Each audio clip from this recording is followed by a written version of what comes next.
everybody. It's Friday, which means 10 days past my transfer, which means I'm on the way to my appointment and I am a few minutes late. I'm about to get off the freeway though. But I'm excited because today they are gonna do my first pregnancy test to see if baby Henry's stuck or not, and see what my HCG level is at, and hopefully it's a good high beautiful number, and hopefully baby Henry's stuck. So I am excited. My butt is like killing me right now. I'm sitting on like an airplane pillow and got the other pillow like against my back. Like my butt is so sore.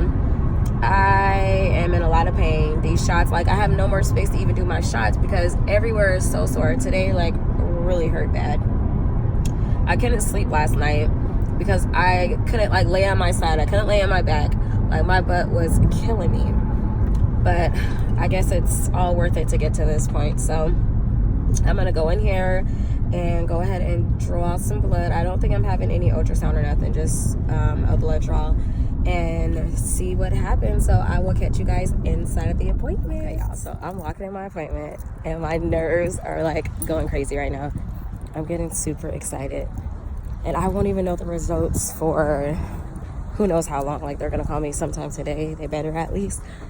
So the nerves are gonna really be going crazy because I gotta wait for my results.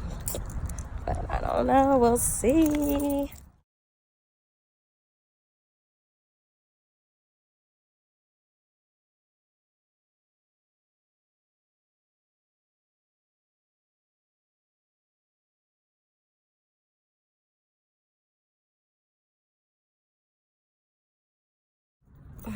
All right, y'all, I just came out of my appointment. It was super quick, so I didn't even record anything because all I did was literally give some blood. So I gave some blood and now I just wait for them to call me.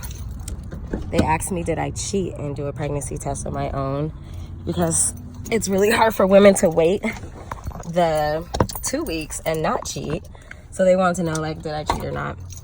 They're very excited. My clinic that I go to and my nurses and doctor, they are really cool and they be so excited for you.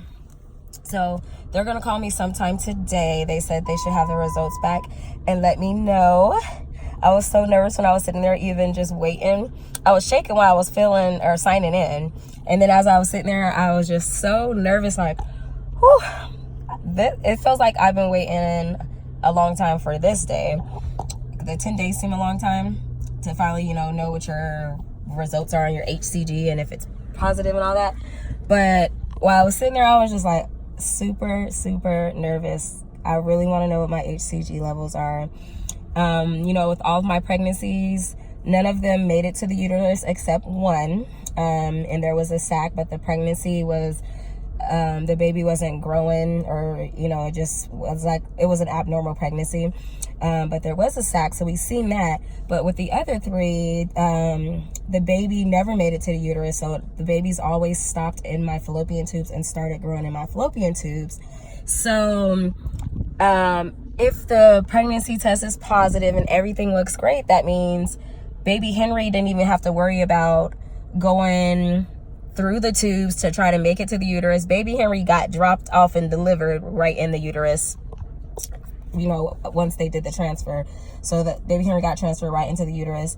So therefore, if the baby did implant, it would be right in my uterus, and that's like a burden off of my shoulders, and nothing that I had to be concerned about because I have no fallopian tubes. I got my tubes removed with the last pregnancy.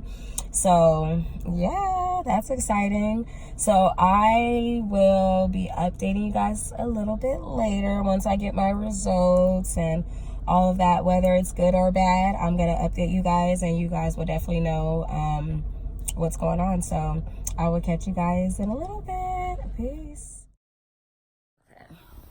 Hey y'all, we are back. What's happening? So we're back, about to drop a video for y'all, a video you guys all been waiting for, and that would be the test results if baby Henry did indeed stick an implant or not. So the nurse finally called. I went to my appointment. You guys have already seen all of that video. And we've been just waiting at home all day for the nurse to call. And when the nurse called, the news that we got was what? She's pregnant. Hey. So baby Henry stuck and implanted. My beta was 412 today, which is a good number. Mm-hmm. No, we don't know if it's twins or triplets or others or if the embryo split, but we only transfer one embryo. So we don't know if that embryo split or not. I will go back to an appointment on Sunday morning to see if those levels are double or tripling, because they're supposed to. But God is so good.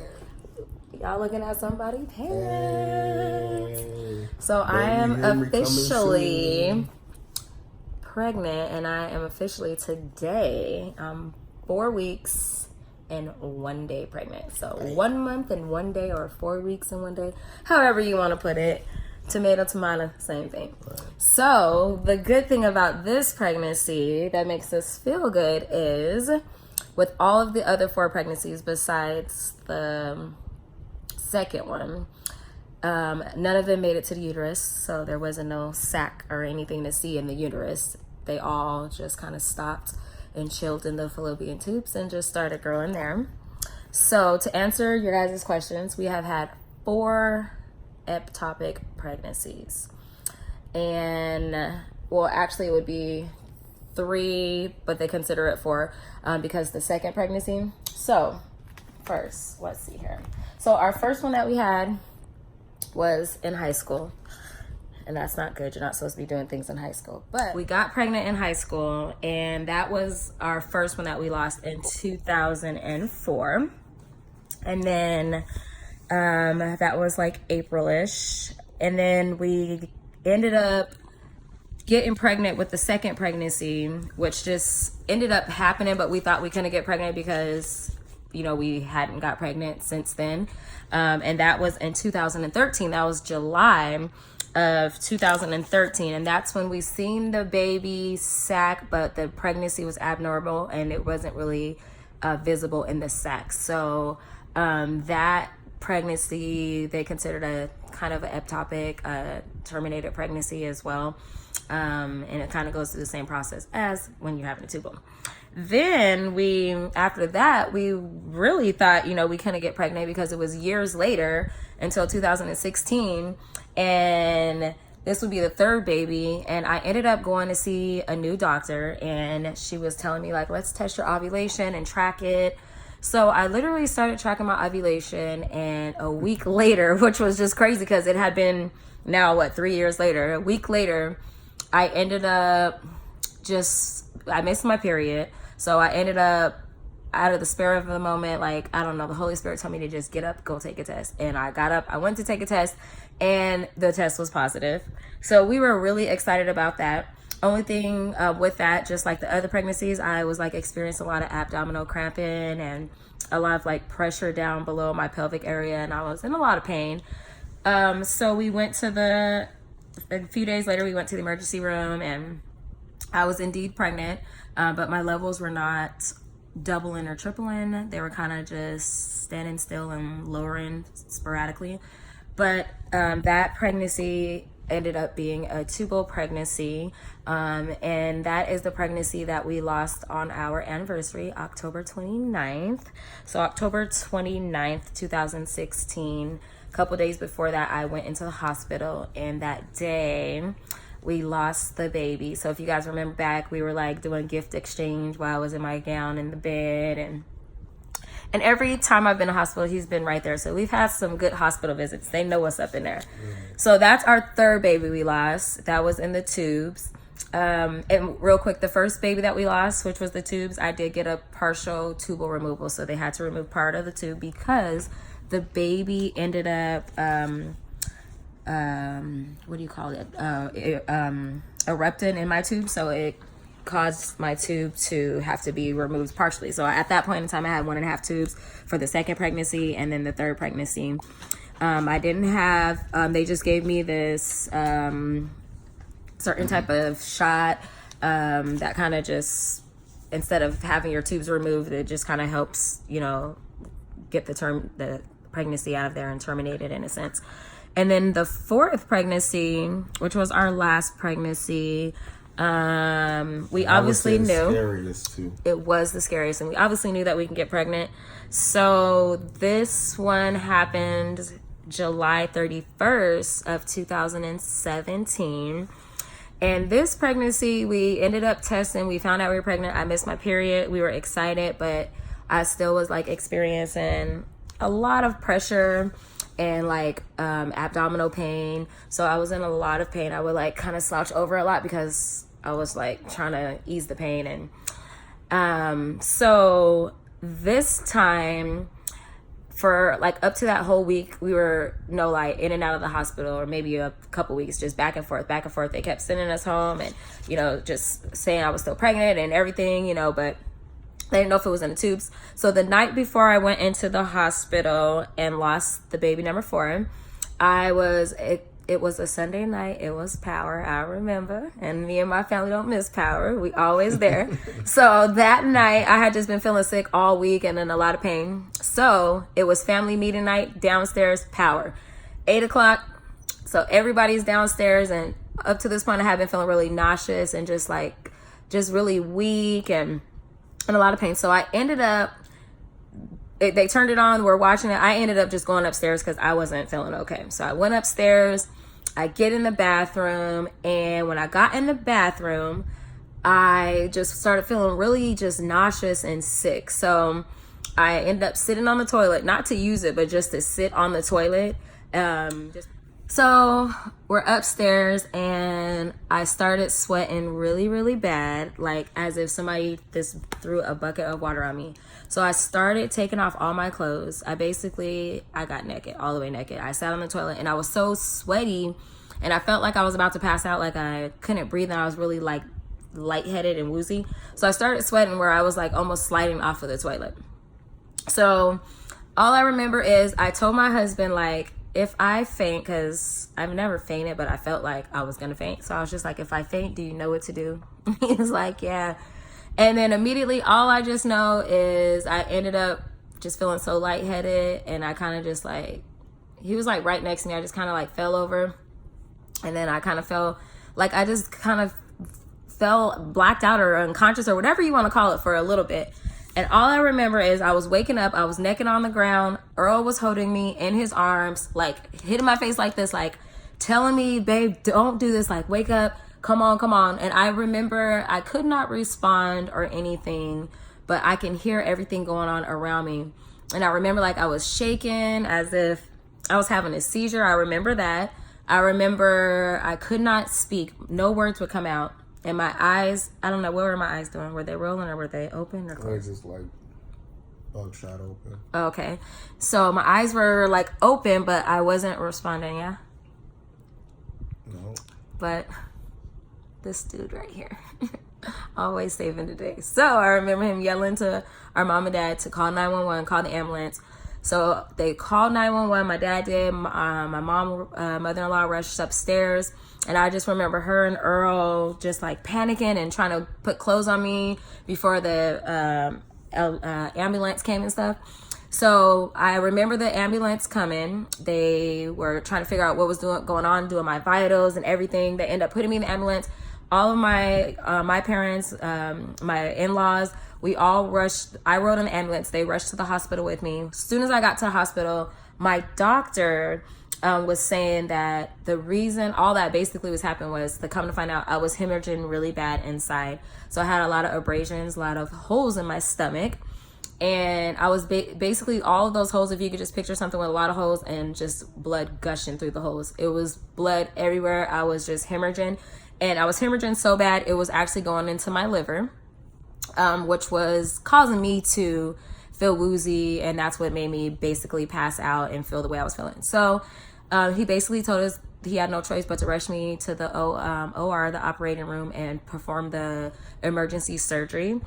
My thing the whole time was, you know what, can you just save my tubes? If anything, you know, you can do the surgery, but try to save my tubes, because without your tubes, you cannot have any babies, unless, of course, you do the IVF. So the next day or whatever, I come out of surgery, whatever that was, the next few hours, and I found out, not right away, but that was the first thing that I asked when I became awake after that was, you know, do I still have my tubes?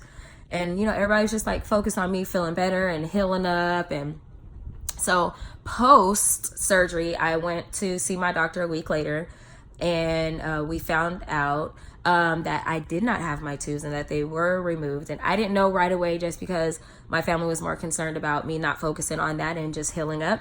But I did get the rest of my tubes removed. So the 1.5 tubes, it was completely gone. They had to remove them. They had no choice because they were so damaged, and the baby had, you know, erupted in there. So at that point in time, my tubes were removed, no tubes. So about 14 months post, you know, that surgery, I went into this deep depression, and I was just very sad and not really hopeful, and, you know, very bitter and going through some things. I went through some counseling and started seeing a therapist and things like that, which I thought was kind of weird, but really, it really helped. So overall, long story short, we got through that. And, you know, my husband went through what he was going through. It was a really tough time for us. Definitely. So, but the whole time my doctor was telling me, you're a great candidate for IVF. And I wasn't trying to hear. I'm like, no, I ain't trying to do that. Like, I just want to be able to have kids the natural way. But, you know, 14 months later, I was all the way better. I was healthy, and, you know, mentally and spiritually and emotionally and physically. Like, I just felt better. And at that point in time, we decided to go ahead and start doing IVF. And we went to our first consultation, and that was, we went to a center called Troche Centers. Just because they're not basically in network with our insurance, we couldn't go through them, but they are awesome. So we ended up going to Dr. Patel's office, which is the Arizona Associates for Reproductive Health. And at that point in time, so with the IVF, it has been affordable, and we haven't had to pay much. So I would recommend it to anyone that wants to do the IVF to go ahead and just do it and see where you stand financially and where your insurance stands. And yeah, we're now at this point where we did transfer one embryo. The embryo did stick. Everybody knows, you know, 11 of them fertilized and matured. 6 of them only made it to the blastocyst. So we had 6 frozen. One of those are the ones that we unthawed, which was a BBB embryo. That was the grade for it. It was the same grade after thawing out and defrosting. It was still the same grade, which is good. Yep. And yeah, it implanted and it stuck. And we still have 5 frozen embryos that are still top grades as well. So the next round, we will probably put in 2 and then see how that goes. We don't know the gender. We didn't PGS test, which means you can test the embryos, do a biopsy, and see if it's a girl or boy. We didn't do that this round because we want to be surprised. But the next round, we are going to pick hopefully a boy and a girl, depending on what we have this round. So we are just excited, and we're very grateful to all of the followers and all of the subscribers and all the prayers, everybody that's been praying for us and reaching out, checking in, sending things my way, commenting, calls, messages, just likes, the encouragement, the everything. Likes. One of our videos is almost at like 1,000 views. Like, it's awesome. You guys have been very supportive, and we couldn't have it any other way, because with all of the losses, you guys have been the same way. So we couldn't do the IVF without documenting it and showing all of you. So we're not even done with our channel. We're going to be documenting everything along this pregnancy journey. We still got 8 more months to go. So y'all just pray. If you don't know, God is. He is, and He is faithful, and He is our hope in the midst of just whatever we feel like we're going through. He's the one. Trust in Him if you're in this position. Yes, if you are in this position, definitely trust in Him and know that He can make a way. When you feel like, okay, I don't think it's going to work out, He makes everything happen, and He's been doing that since day one. He's been making everything just smooth sailing for us. So you guys, I'm still doing my shots and taking my meds. So y'all keep me in prayer, keep us in prayer, keep me and the baby in prayer. Healthy pregnancy, healthy baby Henry. healthy girl.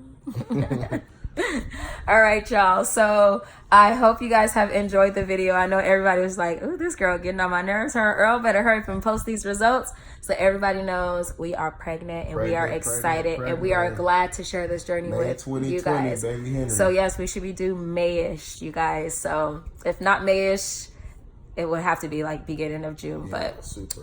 yeah, it'd be like the end of May. So you guys keep Pray, us in believe, prayer. receive. Yes, baby Henry is here. We'll catch you guys later. Don't forget to subscribe down below, share, comment, and just like it and enjoy this journey with us as we continue to go along it.